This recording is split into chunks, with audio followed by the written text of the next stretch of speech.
चालू करना है कुछ बताऊंगा, ठीक है? पूरा ना ग्राउंड मुझे आवाज आ रहा है? हाँ, 1 जनवरी 2024 की सबको बहुत बहुत सारी बधाइयाँ, शुभकामना। और नए साल में कुछ नया करेंगे, नया बढ़ेंगे, नई शुरुआत करेंगे। और सुबह की शुरुआत के साथ में आज का दिन की शुरुआत करते हैं। सबको हैप्पी न्यू ईयर। हाँ, आज हम भौतिक विज्ञान के अंदर पढ़ेंगे, विद्युत धारा का पाठ चल रहा है हमारा। और उस पाठ में आज हम देखेंगे कि किरचॉफ के नियम आ रहे हैं। किरचॉफ के नियम कितने थे, क्या था नियम में, क्या क्या दिया था, वो आज हम पढ़ेंगे। हेडिंग लगा लेना किरचॉफ के नियम। किरचॉफ के नियम। अब ये किरचॉफ वैज्ञानिक का नाम है और उसने नियम दिए थे। माना जाए तो इसने 2 नियम दिए थे। एक को प्रथम नियम कहते हैं और दूसरे को द्वितीय नियम कहते हैं। प्रथम नियम को हम संधि नियम भी कहते हैं और दूसरे नियम को हम लूप का नियम भी कहते हैं। पहला पढ़ेंगे हम किरचॉफ के 2 नियम थे। 2 नियम, किरचॉफ के 2 नियम, किरचॉफ के 2 नियम थे। उसमें हमारे पास है प्रथम नियम या संधि नियम। प्रथम नियम यहाँ ऊपर पड़ा हुआ संधि नियम। प्रथम नियम या संधि नियम कहाँ है पड़ा है? इस नियम के अनुसार किसी संधि बिंदु पर आने वाली धाराओं का कुल मान तथा जाने वाली धाराओं का कुल मान बराबर होता। पहली बात किशोर ने ये बताई थी, कोई भी संधि क्षेत्र होगा वहां पर जितनी धारा आएगी और जितनी धारा जाएगी उसका मान हमेशा आपस में बराबर होता है। ये बता रहा था कुछ, जिसे संधि बिंदु पर आने वाली कुल धारा बराबर में जाने वाली कुल धारा। ये भी किशोर की बात है जो उसने लैंग्वेज में बताई, वो का वो ये रूप है। और अथवा में इसकी परिभाषा और है कि किसी संधि बिंदु पर धाराओं का कुल बीजगणितीय योग हमेशा कैसा होता है? शून्य होता है। किशोर ने ये बात बताई थी कि जितनी धारा किसी संधि बिंदु है वहां पर जितनी धारा आएगी और जितनी जाएगी उन दोनों का मान आपस में बराबर होता है। दूसरी बात इसने ये भी बताई थी जहां पर संधि बिंदु पर जो भी टोटल धारा का मान होगा वो हमेशा 0 होता है। जैसे मैं लिख देता हूँ किरचॉफ के नियम के अनुसार, किरचॉफ के नियमानुसार किसी संधि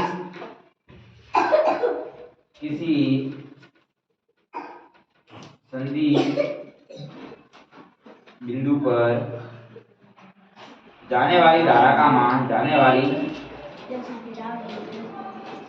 धारा का मान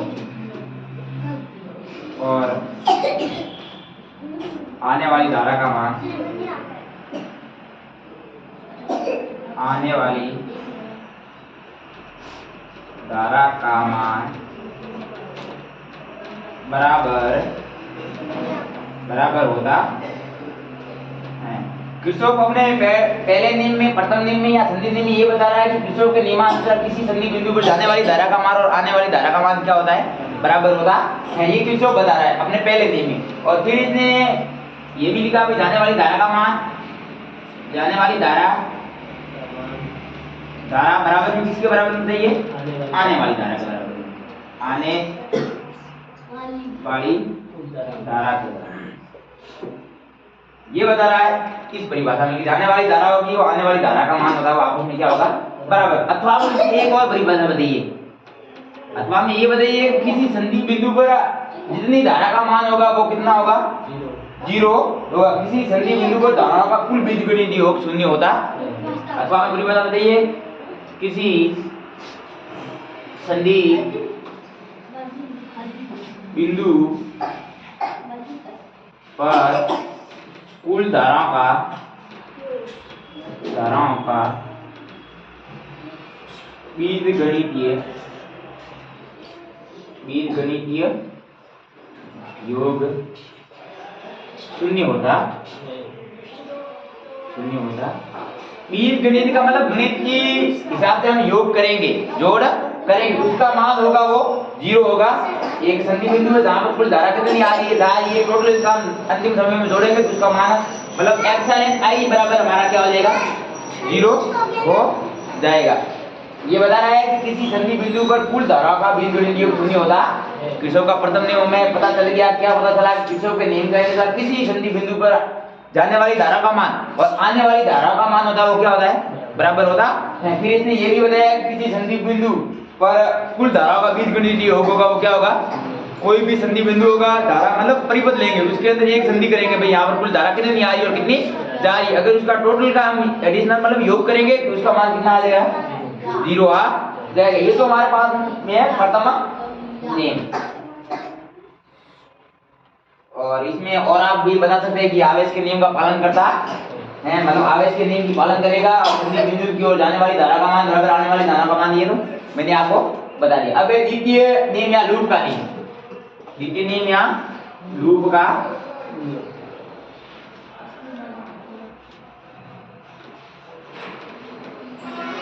किरचॉफ का द्वितीय नियम है या लूप का नियम, 2 नंबर हम देखेंगे। द्वितीय नियम या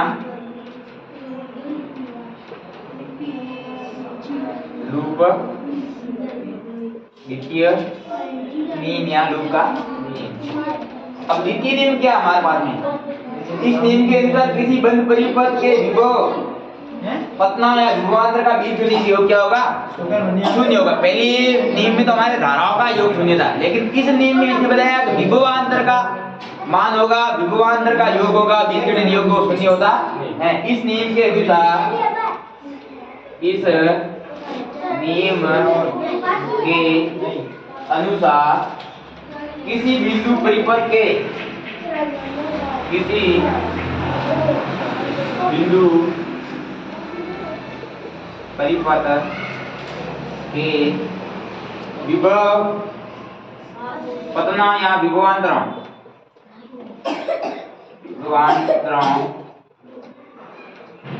का बीजगणितीय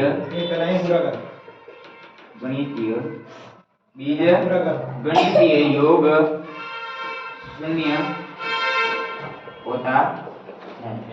ये बता रहा है कि इस नियम के अनुसार किसी बिंदु परिपथ के विभव या विभवांतर का बीजगणितीय योग होगा वो क्या होता है, शून्य होता है। मतलब हमारा एप्सिलॉन v का मान क्या हो जाएगा 0। ऊपर तुम्हारे नियम में एप्सिलॉन i लिया था, धारा ली थी, i क्यों लिया था, किसी धारा के लिए, तो धारा का मान उसने बताया था 0 होता है, लेकिन इसमें क्या बताया था में कि विभवांतर का मान होगा वो क्या होता है 0 होता है, विभवांतर का मान 0 होता है। ये हमारा है द्वितीय। फिर इसमें पढ़ लेंगे सीना परिपाटी, मतलब धारा की दिशा कैसे पता चलेगी, कैसे आ रही है कैसे जा रही है, वो भी अब मैं बता देता हूँ।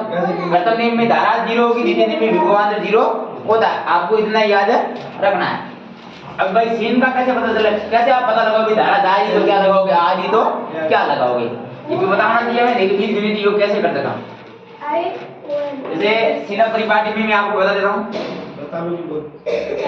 सीना परिपाटी, हाँ, धारा की दिशा की ओर, अगर धारा की दिशा की ओर है तो विभवांतर प्लस विपरीत दिशा में होगा तो क्या हो जाएगा, धारा की दिशा की ओर है और तो विभवांतर क्या हो जाएगा, विभवांतर पॉजिटिव हो जाएगा, विभवांतर पॉजिटिव। और धारा की विपरीत दिशा की ओर जाएगा, विपरीत दिशा, तो विभवांतर हमारा नेगेटिव हो। हमेशा अगर धारा की दिशा की ओर है तो विभवांतर प्लस हो जाएगा, अगर धारा की विपरीत दिशा में कोई जा रहा है विभवांतर तो विभवांतर क्या हो जाएगा, नेगेटिव हो जाएगा। कैसे जाएगा विपरीत और कैसे आएगा वो भी हम बता देंगे। फिर हम बताएंगे किसी सेल के धन से ऋण की ओर विभवांतर कैसा होगा, माइनस होता है। कोई भी सेल है, किसी सेल के धन से ऋण की ओर, धन से और तो विभवांतर हमारा क्या हो जाएगा, नेगेटिव हो जाएगा। अब कोई धारा हमारी अगर धन सिरे से ऋण सिरे की ओर जा रही है, धन सिरे से पॉजिटिव होता है। कोई किसी शेयर के धन से ऋण की ओर, तो विभवांतर हमारा क्या हो जाएगा? पॉजिटिव हो जाएगा। क्या हो जाएगा? और ऋण से धन की ओर, और ऋण से धन की ओर है, ऋण से धन की ओर, तो हमारा विभवांतर होगा वो हो जाएगा, विभवांतर नेगेटिव हो जाएगा, नेगेटिव होता है। अब धारा की दिशा अगर धन सिरे से ऋण की ओर तो विभवांतर प्लस हो जाएगा, और अगर इसका उल्टा हो जाएगा ऋण से धन की ओर, तो हमारा विभवांतर होगा वो नेगेटिव हो जाएगा। अब एक मैं आपको थोड़ा सा और एग्जांपल समझा देता हूँ, फिर आपको पता चलेगा सर धारा कैसे प्लस की ओर जा रही है, कैसे नेगेटिव की ओर जा रही है। किरचॉफ के नियम बता दिए, दोनों सिग्नल परिपाटी मैंने आपको दो नियम छोटे-छोटे बताए, और अब मैं बता रहा हूँ एक एग्जांपल। जैसे हमारे पास में मैंने आपको बताया कि एक एग्जांपल है कि किरचॉफ के नियम को कैसे सिद्ध करना है कि पालन करता है या नहीं करता। मैंने एक छोटा सा एग्जांपल ले लिया कि दिए गए परिपथ में I का मान हमें क्या करना, मतलब धारा का मान क्या करना। ये डायग्राम दिया हुआ, ये धारा 5 जा रही है, ये 2 है, ये भी जा रही है, ये 1 है, ये बाहर निकल रही है, ये 4 है, ये भी बाहर निकल रही है। I का मान हमें ज्ञात करना, और 8 हमारे पास में ये अंदर आ रही है, अंदर आ रही। किरचॉफ के नियम है वो पालना करता है या नहीं करता है। अब पता लगाने के लिए हम क्या करेंगे, मैंने ऐसे भी कहा था कि इसका बीजगणितीय योग होगा वो टोटल क्या होना चाहिए? 0। अगर 0 हो तो धारा मतलब किरचॉफ के नियम का पालन करती है। विभवांतर भी 0 तो भी हम कह सकते हैं लूप का नियम का पालन करती है, लेकिन यहाँ तो विभवांतर तो है नहीं, धारा ज्ञात नहीं, तो प्रथम नियम पता चल जाएगा। ठीक है, तो जैसे हमारे पास में कितने आने वाली धारा और जाने वाली धारा के योग होगा वो बराबर हो जाएगा। जाने वाली धारा मानो आने वाली धारा, अंदर जाने वाली धारा कितनी है आप कहोगे सर? एक तो 5 एम्पीयर है, और एक आप बताओगे सर 2 एम्पीयर है, और एक आप बता सकते हो सर और जाने वाली कौन सी है? 8 है। और बराबर में किसको ले लेंगे? 1 एम्पीयर को, और प्लस में किसको ले लेंगे? 4 एम्पीयर, मतलब दोनों के बराबर में होनी जाने वाली धारा बराबर आने वाली धारा। अब जाने वाली धारा को मैंने ये लिख दिया, ये कितने हो गए? 5 और 2 7, 7 और 8 15 एम्पीयर, 15 हो गए, और बराबर में ये 1 और 4 5 एम्पीयर। अब हमें I का मान ज्ञात करना है, इसका मान ज्ञात करना है, I का ज्ञात करना है। 15 ये 5 प्लस के इधर आएंगे तो किसको हो जाएंगे? नेगेटिव हो जाएंगे, मतलब 15 माइनस 5 के तो बराबर कितने बचे? 10 एम्पीयर। अब हम बता सकते हैं कि I का मान कितना आ गया? 10 आ गया। और मैंने ये बताया था I का मान हमारा क्या आना चाहिए?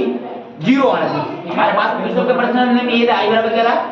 0, बट ये तो नहीं आ रहा है, इसका मतलब ये किरचॉफ का नियम का पालन नहीं करता। हमारे अगर किरचॉफ के नियम का पालन करता तो आने वाली धारा है वो जाने वाली धारा के मान के क्या होना चाहिए? बराबर में होना चाहिए। अब इस उदाहरण से ये पता चल रहा है कि भाई ये योग ऐसे होता है। ओके, अब हमें एक अब हमारे पास में आएगा वाइटस्टोन सेट, वो पढ़ेंगे हम नेक्स्ट वाले पार्ट। ओके ठीक है, तो और